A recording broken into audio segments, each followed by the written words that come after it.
why is creative practice so helpful for feeling grounded, present, joyful, and alive? It's a big question. As an immigrant, I was disheartened with the culture of my original country. I wasn't quite integrated in the new culture either because I have this wariness when it comes to any form of limitation. I'm quite aware of the nature of culture, which obviously adds a lot of value, but is also designed to box and to limit on some level because that's a sense of safety that people feel, right? Belonging to a culture.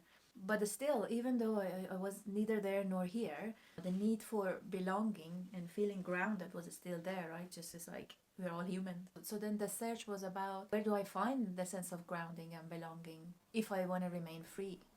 And the answer was kind of there. Just needed me to ask, what are the things that are always there? What are the things that don't judge you back or try to limit you? The first obvious answer was nature.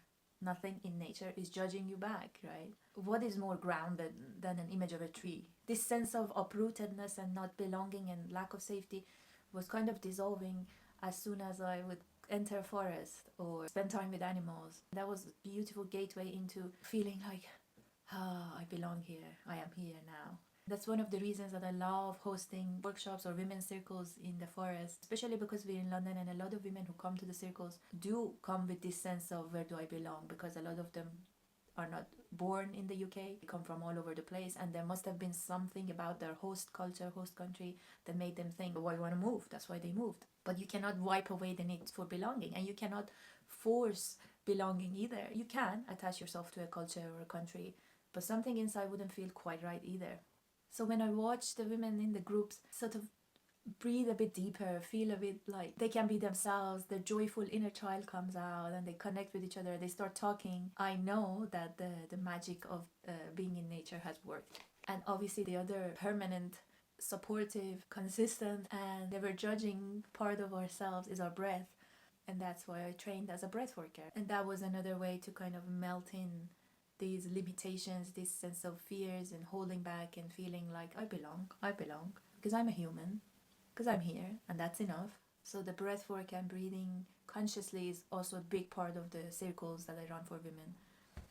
But the third part that made me feel grounded, happy, free, and wild was obviously, as the title of the channel, creativity. And this one is a bit tricky for people to understand. When you say nature and breathing, everyone says, yeah, of course. But it's a bit more controversial to link creativity to non-judgmentality and freedom and belonging and groundedness. One of the reasons is that there's so many negative associations with creativity because everyone immediately thinks, oh, creativity means I create something, a painting, a sculpture, a vase, or a video, if you're inclined that way, and I post it on social media and it gets 2 likes, even though I spend maybe a week on it, and that immediately implies a sense of judgment, right?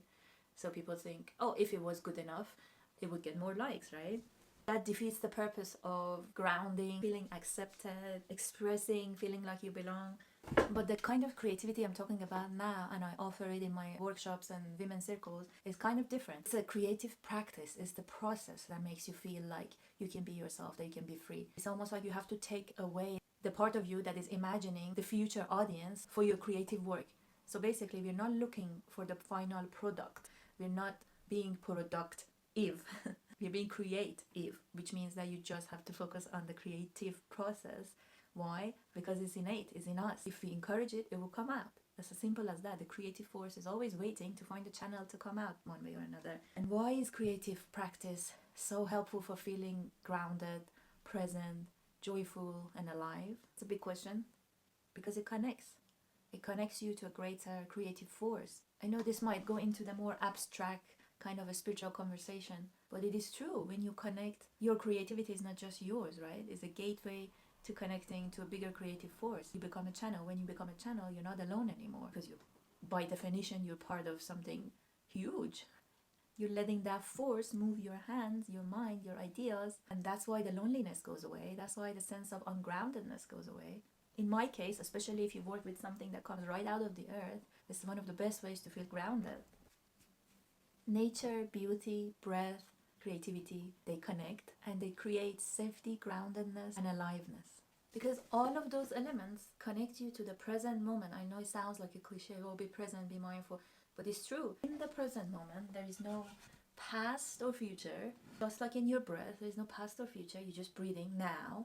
You're just creating with your hands now. You're not creating in the past. You're not creating in the future. And in nature, everything just is in the now, right there. So when you're connecting, when you're making links, naturally it pulls you into the present as well. And guess what? When you're in present, you are present.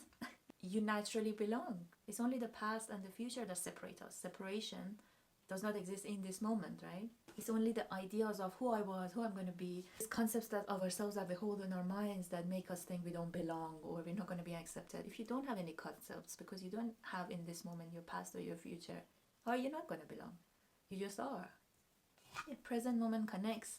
So that's why when you give people something to hold on to, like clay or paint or paper, to work with, to express their creativity in the moment.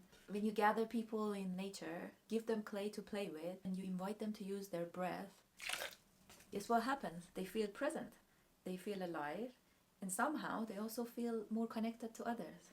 I've noticed this thousands of times when people come to my workshops, to women's circles, and they come a little bit closed and tense and heavy and just occupied. Maybe 20 minutes, 30 minutes into the workshop, everyone's suddenly breathing and just you can see that they're trying to reach out and connect and show love to the other people. So that's the magic of combining these elements. And you can definitely recreate this magical formula at home. Whatever your means of creative expression is, put them down, start by breathing. If you don't want to go in nature and create, you can just really just bring in plants, do a little plant meditation by breathing, looking at the plant, somehow saying internally, I am you and you're me, because we are nature. Our bodies are nature. We're not just going into nature. We already are nature. We just have that reminder somehow to activate that part of us.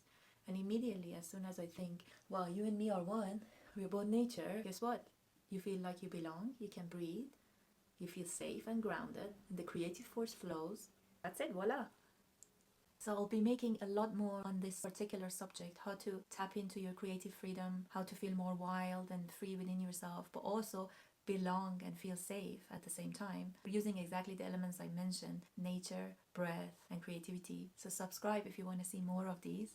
Also, if you happen to live in or around London, I would love to have you in one of the workshops. We have rewilding in nature with creativity, rituals, we have foraging workshops coming up, and we also have clay workshops.